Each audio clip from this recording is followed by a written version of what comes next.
Muito boa noite, meus amigos da TV Cultura. Estamos chegando com mais um programa em pauta, o nosso encontro semanal das sextas-feiras, aqui pela TV Comunitária de Santa Bárbara, que é a nossa TV Cultura.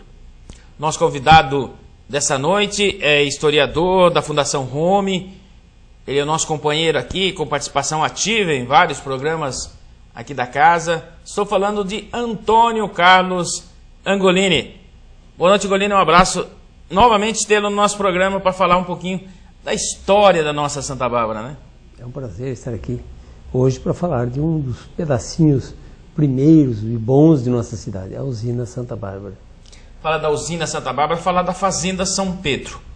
Como tudo começou com a Dona Margarida, a história real da Dona Margarida, que adquiriu terras aqui em Santa Bárbara. Como que é a verdadeira história da aquisição dessas terras em Santa Bárbara do Oeste, Angolini? Olha, nós temos relatos e documentos que mostram, Dona Margarida já é viúva, já quando viúva do segundo marido, ela resolve vir tomar posse dessa sesmaria.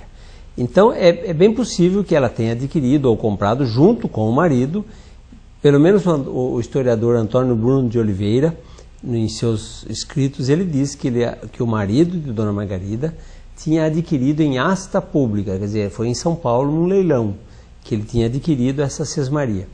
E ela vem, depois de viúva, inclusive já herdeira lá do engenho São Jorge dos Erasmos, que é um engenho famoso na história da produção de açúcar no Brasil, o primeiro engenho, e ela é herdeira disso, porque o pai tinha falecido um pouco antes.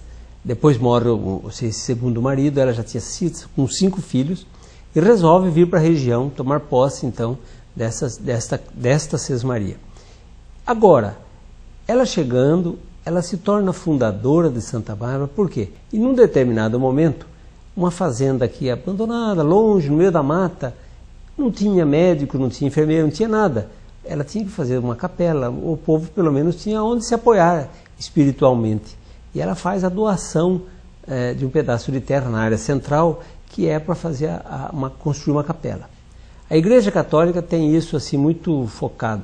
Ninguém constrói uma capela em nome da igreja se antes não passar a escritura do terreno, para não ter confusão depois. Então isso já é assim de centenas de anos, e não foi diferente quando Dona Margarida que chegou.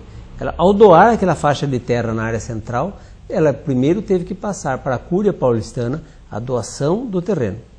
Então, neste momento, ela se tornou a célula, ela criou a célula máter, quer dizer, foi o pedacinho que gerou em seu entorno os novos lotes que se desmembraram da sesmaria.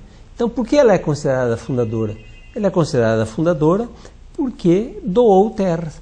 E ao doar terras, ela perde o controle sobre aquele pedaço, não era mais dela. Automaticamente começa pessoas a morar em volta que não estavam mais ligados a ela.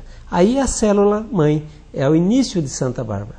E são poucas as mulheres que são consideradas fundadoras de cidades nesse país, né? Nós temos poucas. Nós temos algumas sim, temos outras, mas muito poucas. Não deixa de ser um pioneirismo. Eu sempre digo que uma mulher viúva já do segundo marido, tinha perdido o pai há 7 anos, quando ela resolve vir para cá. Ela tinha quantos anos, Angolini, naquela época? Não, ela estava por volta de uns 30 e poucos anos, porque ela se casa com poucos anos no primeiro marido.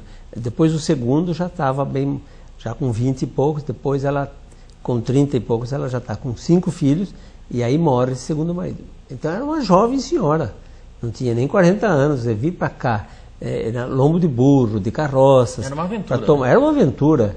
É uma aventura hoje uma senhora com carro ter tal coragem. Imagine Dona Margarida deixar a vida dela em Santos, que era São Vicente mais ou menos. A gente fala Santos, São Vicente, porque ele é tudo a mesma coisa.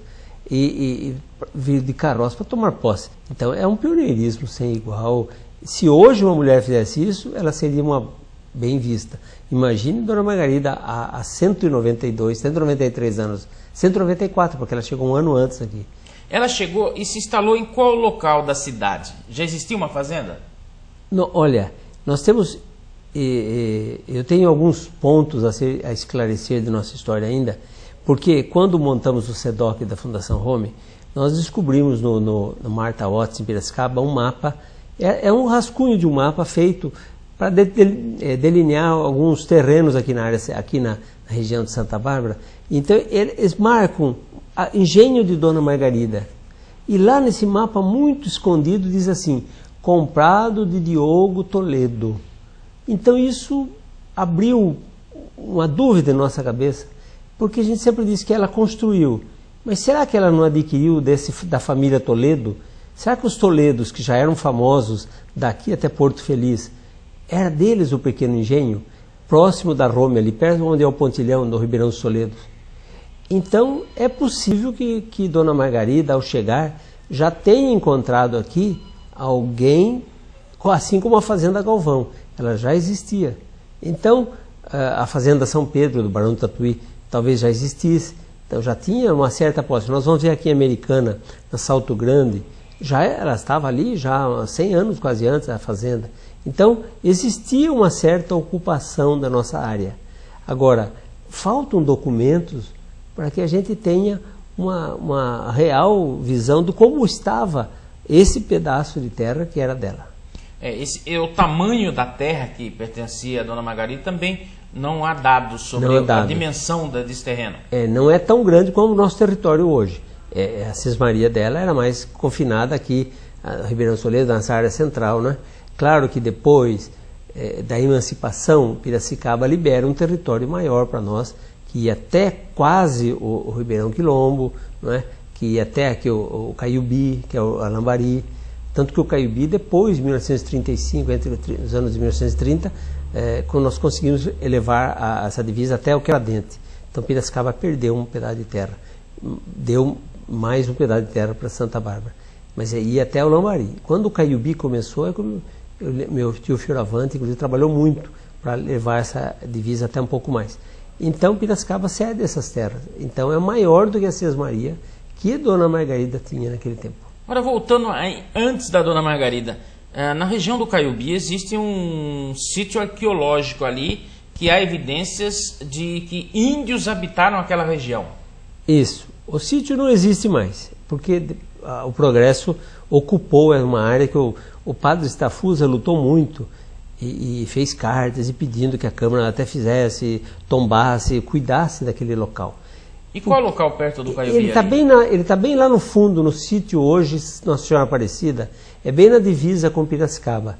Naquele local, as flechas, alguns potes, alguns objetos foram encontrados. E pelo teste de carbono 14, mostrou-se mais de 2.000 anos, 3.000 anos, né? Então são povos pré-históricos, né? Bem antes dos índios que nós vamos conhecer aqui, porque Cabral, quando chegou, são 500 e tantos anos, mas nós estamos falando muito antes que os índios que Cabral encontrou, nós estamos falando em 2.000 anos, 3.000 anos, né? Então eram povos ainda que não dominavam a cerâmica, essas coisas todas. São povos pré-históricos mesmo.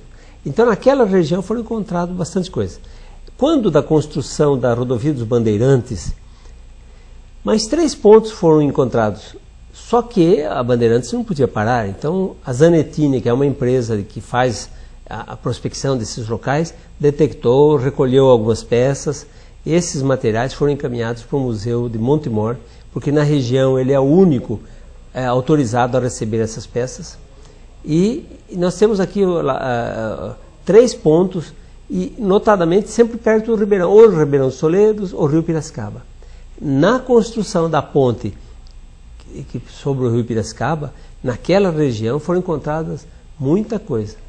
Comenta-se que um engenheiro até falou, se o pessoal descobrisse o que tem aqui, não deixava fazer a ponte, né? Quer dizer, significa que tinha muita coisa. E isso a gente vê que do Caiubi subindo, né? Porque os índios, nesses milhares de anos, iam trocando de local.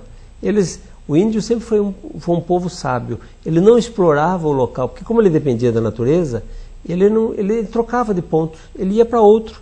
E assim a natureza se refazia, né? E nós temos aqui evidências também de rochas vulcânicas aqui em Santa Bárbara, né?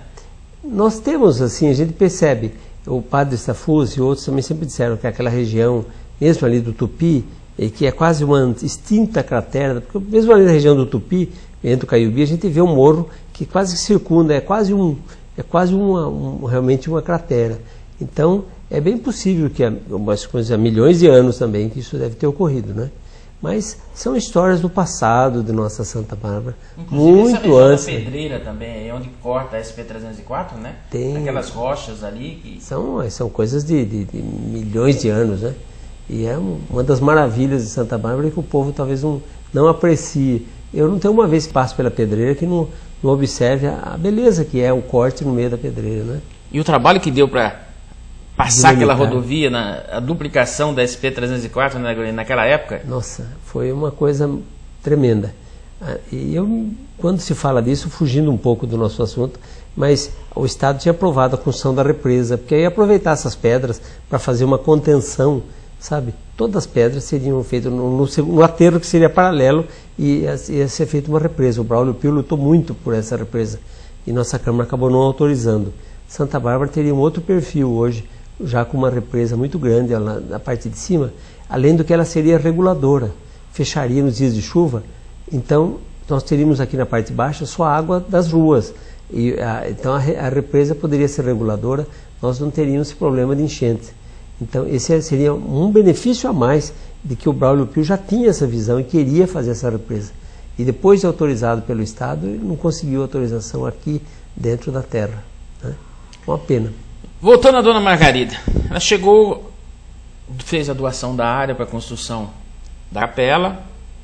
Santa Bárbara começou a progredir a partir de então, mas vamos falar um pouquinho da Fazenda São Pedro. Fazenda São Pedro. A Fazenda São Pedro, nós temos um depoimento de um filho do Major João Frederico Heder, que ele comenta que a Fazenda São Pedro foi adquirida pelo seu pai, do Barão de Tatuí, diferente do que muitos pensam e que alguns históricos escrevem que comprou do Prudente de Moraes. Prudente de Moraes nasceu em Itu, mas se estudou em Piracicaba. Ele é advogado, inclusive foi o primeiro presidente civil da República, um advogado de renome naquele tempo e que cuidava de muitas questões aqui em Santa Bárbara. Uma delas foi intermediar entre o Barão de Tatuí com o Major João Frederico Heder a adquirir a Fazenda São Pedro. Então, quando eu falo dessas histórias, é porque o barbarense saiba. Desde Dona Margarida e até antes, nós já tínhamos pequenos engenhos. E nós constatamos mais de 30 pequenos engenhos. Agora, dentro da história, eu costumo chamar do primeiro grande engenho, esse construído na Fazenda São Pedro, pelo Major João Frederico Heder. Ele vai adquirir em 1877 essa fazenda e vai começar a plantar cana imediatamente. O engenho ele vai inaugurar em 1883. Então, quando se fala da história da usina Santa Bárbara, gente, não podemos dizer que a usina inaugurou em 1914. Existe uma história que remonta, esquecendo o Barão de Tatuí, mas vamos dizer que do Major João Frederico Heder, 1877 em diante, é uma história que é a base da futura usina Santa Bárbara. Vamos fazer o primeiro break, a gente já volta já com o programa Em Pauta, o papo aqui com Angolini falando sobre a Fazenda São Pedro.